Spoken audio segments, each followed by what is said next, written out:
New York never sleeps, but the ballroom at the Manhattan Conference Center feels like a battlefield. Lena Hart stands on stage in a crisp white suit, shoulders squared, voice steady. Slides glow behind her as she lays out a bold design proposal for Walker Group's flagship global collaboration. When she finishes, the applause is polite, professional, controlled. My presentation is complete. Thank you. She bows and steps down, and her eyes drift to the front row, to the main seat reserved for the final decision maker. Her heartbeat stops. A man in a black suit sits there like he owns the air. Sharp jaw, calm eyes, an aura that pushes the room back. Ethan Walker, he is here. The man she married on a reckless night 5 years ago. The man who promised to come back. The man who vanished. Lena grips the edge of the aisle to keep herself upright. Heat climbs behind her eyes, a storm of longing and humiliation rising at once. Then Ethan looks at her, not with recognition, with assessment. Like she is a stranger he is measuring for weakness. Her stomach drops. He does not remember me. A moderator calls his name. Mr. Walker, our vice president from headquarters will respond. Ethan rises and walks to the mic with the ease of someone born to pressure. His voice is low, smooth, and distant. Director Hart's proposal is creative, he says, but it lacks operational realism. Specifically, your cross-border resource integration is too idealistic. The words land like ice. Lena inhales slowly.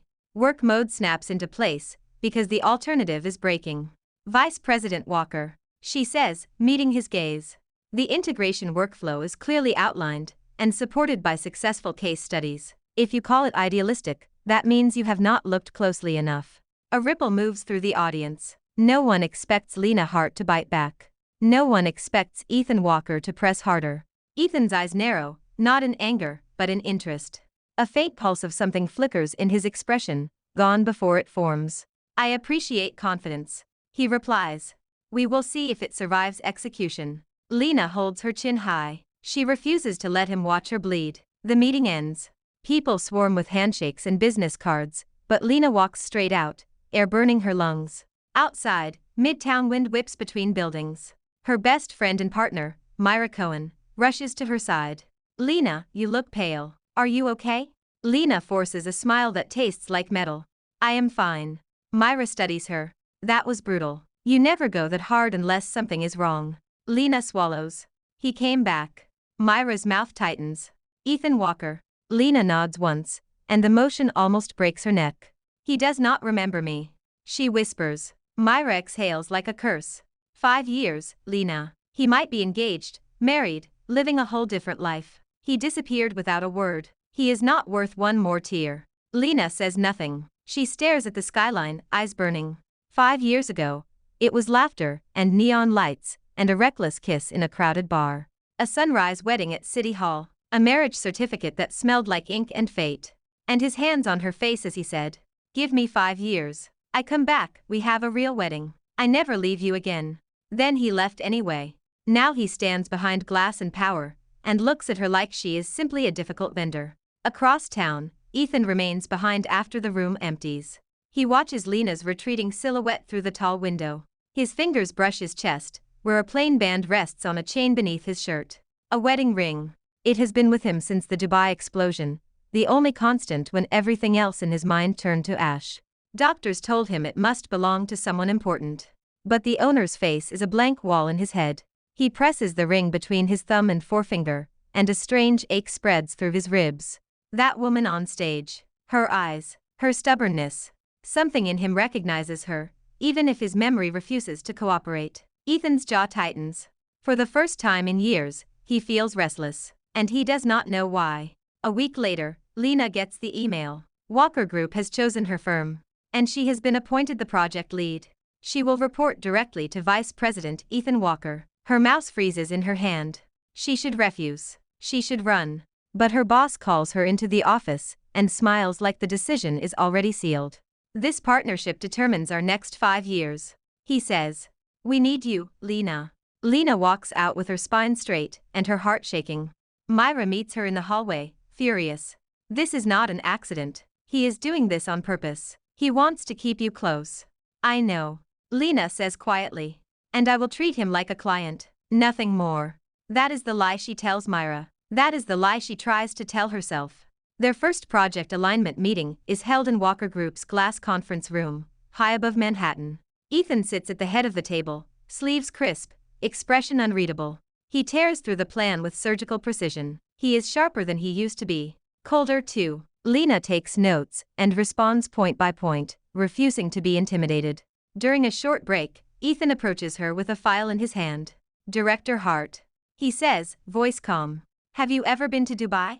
Lena's pulse spikes. She keeps her face steady. No. Ethan frowns slightly, like the answer disappoints him. Interesting. What is interesting? She asks, too quickly. He watches her, as if trying to see through the way she holds herself. You feel familiar. Your eyes remind me of someone. Lena's throat tightens. She forces a professional smile. Maybe I just have a common face. Shall we continue with the schedule? Ethan holds her gaze for another beat, then nods once. Of course. Days turn into weeks. Meetings, revisions, deadlines, midnight calls. They travel together for site reviews and vendor negotiations. They argue. They compromise. They win small victories side by side. Ethan starts doing things that make no sense for a man like him. He drops a coffee on Lena's desk without comment when she looks exhausted. He stays late when she stays late. He steps between her and aggressive clients with a cold politeness that ends the conversation fast. Lena notices all of it, and every gesture slices her open, because it is him. The same instincts, the same protectiveness, only the memory is missing. On a flight back from a Boston meeting, turbulence slams into the plane without warning. The cabin shudders, luggage rattles, people gasp. Lena's face drains. She hates flying, always has. Before she can stop herself, she grabs the hand beside her. Ethan's hand. He stiffens, then curls his fingers around hers, firm and steady. Hey, he says softly. Do not be afraid. I am here. The words hit Lena like a punch. 5 years ago, on a beach trip, when waves crashed too loud, he said the same thing. Do not be afraid. I am here. The turbulence fades. Lena releases him like she has touched fire. I am sorry. She says quickly. I panicked. Ethan looks at her, and something gentle flickers across his face. It is fine. He studies her red-rimmed eyes. You scare easily, but you act like you are made of steel. Lena turns to the window. City lights blur far below, and she bites down on the ache in her throat. Ethan's fingers drift to the chain under his shirt. He rubs the ring again. A flash cuts through his mind. Sunlight, salt air, a woman's laugh. Her hand in his. His vision swims. Pain blooms behind his eyes. Ethan squeezes his eyelids shut, breathing through it. The image is gone, but the feeling remains. And the feeling has Lena Hart's face. The closer Ethan gets, the more his mind betrays him. It starts small. Lena stirring sugar into coffee. A phantom scene overlays it. Morning light on a kitchen table, a woman smiling at him like he belongs there. Lena humming an old song while reviewing a mood board. His chest tightens, as if the melody is a key turning in a locked door. Lena arguing with him over budget limits. And suddenly he sees her, younger, furious, eyes bright with stubborn fire. Then the memory fractures, and he is left with nothing but a pounding headache. He tells himself it is stress. He tells himself it is the fallout from trauma. But he cannot ignore the way his attention follows her. He hates it. He craves it. At a project celebration dinner, a client gets too close to Lena, voice oily, hand lingering. Ethan steps in without thinking, placing himself between them. Please respect Director Hart. He says, tone ice cold. The client laughs nervously and retreats. Lena stares at Ethan's back, heart twisting. Even without memory, he protects her. The room quiets. Music plays on. People pretend nothing happened. Lena lowers her voice. Thank you. Ethan turns. His gaze is heavy, dark, searching. Do not thank me. He says. Answer me. Lena's breath catches. What? Did we know each other before? Ethan asks. The question tears a hole in Lena's composure. She wants to say yes. She wants to scream it. I am your wife. You promised me forever. Instead she lifts her chin and lies. No, we did not. Ethan holds her gaze, and disappointment flickers across his face. He nods once, as if accepting a loss he does not understand. Understood. That night, after the dinner ends, Ethan calls Noah Carter, his assistant. Investigate Director Hart. Ethan says. Quietly. Noah pauses. Yes, sir. 2 days later, Noah brings the report. Lena Hart, age 30, former freelance photographer. Now project director at an elite design firm. No Dubai travel history. No public relationship history. No marriage records in standard databases. Ethan reads it twice, then stares at the wall. If she is not from his past, why does every broken memory point to her? Why does he want to pull her closer, even when she pushes away? Across town, Myra sits in Lena's apartment with takeout containers and cold tea. Lena looks hollow, eyes glossy with unshed tears. Myra grips her hand. Lena, wake up. He is not the man you waited for. He is a stranger wearing your husband's face. Lena's voice cracks. I know. Then why are you torturing yourself? Myra demands. Lena swallows hard. Because I cannot stop. Her hands tremble as she admits it. I waited 5 years. I loved him for 5 years. Now he is right in front of me. How do I let go? Myra's anger softens into pain. You do not have to let go tonight, but you cannot drown for him again. Before Lena can answer, another presence slides into their world. Claire Walker. Ethan's cousin, senior executive, ambition shaped into a perfect smile. Claire attends a project meeting the next morning, eyes cool as she watches Ethan and Lena exchange sharp, focused words. Claire's lips curve. Director Hart, I have heard so much about you. The friendliness feels staged. Lena shakes her hand, polite. Ms. Walker. Claire leans in slightly, voice low. A word of advice. Keep your distance. Lena blinks. Excuse me. Claire's smile never changes. Ethan is not available. He has an understanding, a future planned. The sentence drops like poison into Lena's chest. Lena forces herself to breathe. She has no right to ask for more. Not when she chose silence. Not when he chose forgetting. She turns back to her notes, and the room tilts under her feet. Ethan does not notice the exchange, but later he catches Lena staring at his hand, at the chain under his collar. He follows her gaze, and his fingers close around the ring instinctively. For a second, Lena's expression looks like grief. It makes something inside him snap. Ethan wants answers, and the closer he gets to them, the more Claire's eyes sharpen with alarm. Claire's interference works fast. A rumor reaches Ethan through internal channels. That Lena Hart has been aggressive with clients. That she is leveraging the Walker partnership for personal access. That she has a history of unstable behavior. It is subtle, disguised as concern, planted where it will grow. Ethan becomes colder in meetings. He stops bringing coffee. He stops hovering when clients push too far. He turns their collaboration into clean, ruthless business. Lena feels the distance like winter in her bones. She tells herself she deserves it. She tells herself she should be relieved. Instead, she lies awake at night, staring at the ceiling, wondering what she did wrong this time. Noah watches it all, caught between loyalty and guilt. One evening, while organizing archived personal items shipped back from Dubai years ago, Noah finds a dusty box sealed with old tape. Inside is a marriage certificate and a photo. A young Ethan, laughing. A young Lena, eyes bright, holding up a little booklet like it is a trophy. The date printed on the certificate is the day before Ethan left for Dubai. Noah's hands shake. He does not breathe until he reaches Ethan's office. Sir, Noah says carefully. I found something. Ethan looks up. The ring on his chain presses against his chest as if warning him. Noah sets the box down. Ethan opens it. The photo hits first. The woman's smile is the exact shape of the one he has been chasing in nightmares. His vision blurs, then his eyes land on the certificate. His name, her name, married. 5 years ago. The room tilts. Sound drains away. Ethan's fingers curl around the paper, knuckles whitening. A roar of memory floods him. A bar in New York. Neon lights. Her laugh in his ear. A rushed morning at City Hall. The marriage certificate in their hands. A cheap hotel room, sunlight on tangled sheets, her face inches from his. A beach trip. A promise whispered into her hair. Then Dubai. The blast. Heat. Smoke. Screams. His own blood on his hands. Waking up to strangers, with his mind a locked door, and a ring he could not explain. Ethan staggers back, clutching his head. Pain detonates behind his eyes. He gasps, half a scream tearing from his throat. No. Noah catches him. Sir, breathe. Please breathe. Ethan's hands tremble as tears spill without his permission. Lena. He whispers. My wife. He drops into his chair, staring at the photo like it is a wound. I forgot her. He says, voice breaking. I made her wait. I erased her. Noah swallows hard. He cannot hide the truth anymore. Sir, Noah says. The explosion was not an accident. Ethan looks up, eyes turning sharp and deadly. Noah forces the words out. Claire arranged it. She feared your marriage would affect your career and her position. After the incident, she ordered parts of your life kept quiet. Something cold and absolute settles over Ethan's face. His grief turns into fury so fast it steals the air. Claire, he says softly. The way he says it is worse than shouting. He stands up, grabbing the box, the certificate, the photo. Then he moves, fast, reckless, like a man trying to outrun 5 years of regret.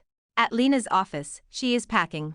A resignation letter sits on her desk, unsigned but inevitable. Her hands move mechanically as she clears drawers, eyes empty. The door slams open. Footsteps. A man appears, breathless, hair slightly undone, eyes raw. Ethan. He crosses the room in 2 strides and grabs her wrist. Lena, do not leave. She freezes, staring at him like she is seeing a ghost. Vice President Walker, she says, voice shaky. What are you doing? Ethan lifts the marriage certificate with trembling hands. I am not your vice president. He says, voice breaking. I am your husband. He shoves the photo toward her. I remember everything. We married. I left for Dubai for our future. The explosion took my memory. I did not choose to forget you. Lena stares at the certificate. Her name. His name. The date. The photo of them, happy and young. Her knees almost buckle. Tears burst out like they have been waiting for permission for 5 years. You remember. She whispers. Then her face twists, pain rising like a wave. Why now? Her voice cracks. For 5 years I thought you were dead. I thought you abandoned me. I waited. I begged the universe for one message, one sign. Do you understand what you did to me? Ethan drops the papers and pulls her into his arms with desperate force. I am sorry. He says into her hair. I am so sorry. I will spend my life making it right. Lena shoves his chest, not hard enough to break free, but hard enough to show the fracture inside her. You do not get to say sorry and heal me. She sobs. You do not get to come back after 5 years and expect me to be okay. Ethan's arms tighten. I am not asking you to be okay. He whispers. I am asking you to stay. Please. Lena's tears soak his shirt. Her love is still there, fierce and alive. So is her fear. And outside the glass walls of the office, the city keeps moving, unaware that a forgotten marriage has just slammed back into existence. Ethan becomes a man on a mission. He clears his schedule. He delegates meetings. He cancels dinners and flights. He shows up at Lena's building every morning like a promise. He brings food when she forgets to eat. He drives her home even when she tells him she can handle it. He does not touch her unless she allows it. He does not demand forgiveness. He earns it inch by inch. At Walker Group, the fallout hits like thunder. Ethan calls a private executive session. Claire walks in with a calm smile, expecting the usual leverage. Ethan places the marriage certificate on the table in front of her. The color drains from her face. You hid this, Ethan says, voice level. Claire tries to laugh. Ethan, you are emotional. This is not relevant to the company's future. Ethan's gaze turns colder. You tried to erase my life. The investigation moves fast. Evidence surfaces. Messages. Transfers. Orders given in quiet hallways. Claire's mask cracks. She loses her position. She loses her access. And for the first time, she looks afraid. But even with justice served, Lena's heart does not snap back into place. Some wounds do not close because the villain is removed. Some wounds live in the silence of empty years. Lena flinches when Ethan is late, even by 10 minutes. She wakes up from nightmares where he walks away again. She smiles in meetings and cries alone in the shower. One evening, Ethan finds her sitting on her kitchen floor, back against the cabinet, breathing shallow. He kneels beside her, careful. Lena, he says softly. Talk to me. She wipes her face, embarrassed. I am fine. Ethan shakes his head. No, you are surviving. Her eyes squeeze shut. I cannot forget what it felt like. She whispers. To watch the years pass. To pretend I did not care. To wake up every day and realize you were still gone. Ethan's throat tightens. I know. She laughs bitterly. No, you do not. You were not here. The truth lands between them, sharp and fair. Ethan takes it without defense. Then let me show you I will not leave, he says. A week later, he does something no one expects. He resigns as vice president. He sells a portion of his shares. He forms a smaller tech company, directly across the street from Lena's office. When Lena hears, she storms into his temporary workspace, furious. Are you insane? She demands. You built your life for this company. Ethan meets her anger without flinching.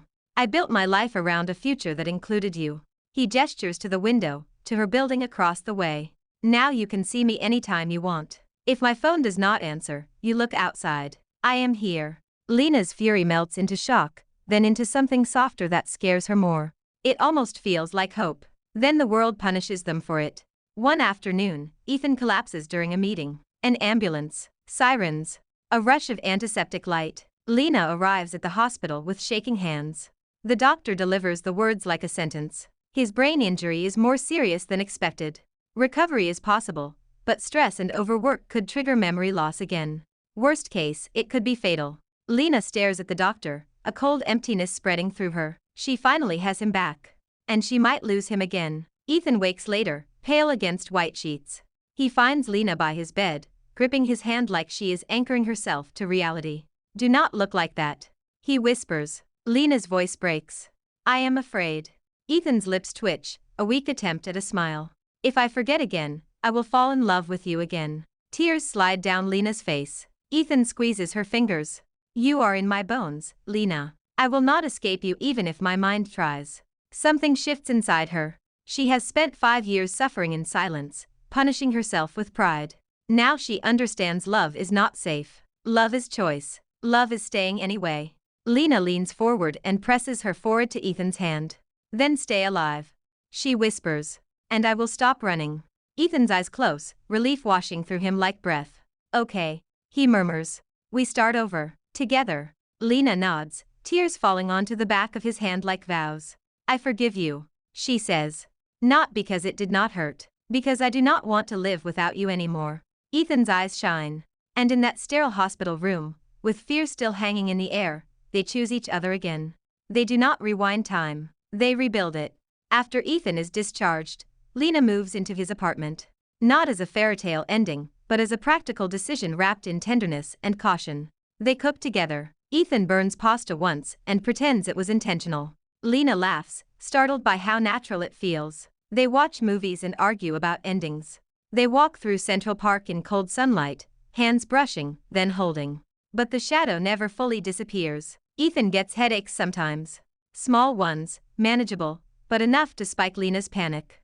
When he forgets a minor detail, like where he put his keys, Lena's chest tightens until he finds them. Ethan notices, so he creates a ritual. Every night, he writes a letter. Not a dramatic confession, but a simple record. What they ate. What made Lena smile. What made her quiet. How he felt when she leaned against his shoulder. He puts the letters in a box beside the bed. If my memory fails, he tells her, these will lead me back to you. A year passes. Ethan's condition stabilizes. Therapy and discipline turn fear into routine. Lena begins to sleep without waking up in terror. They still fight sometimes.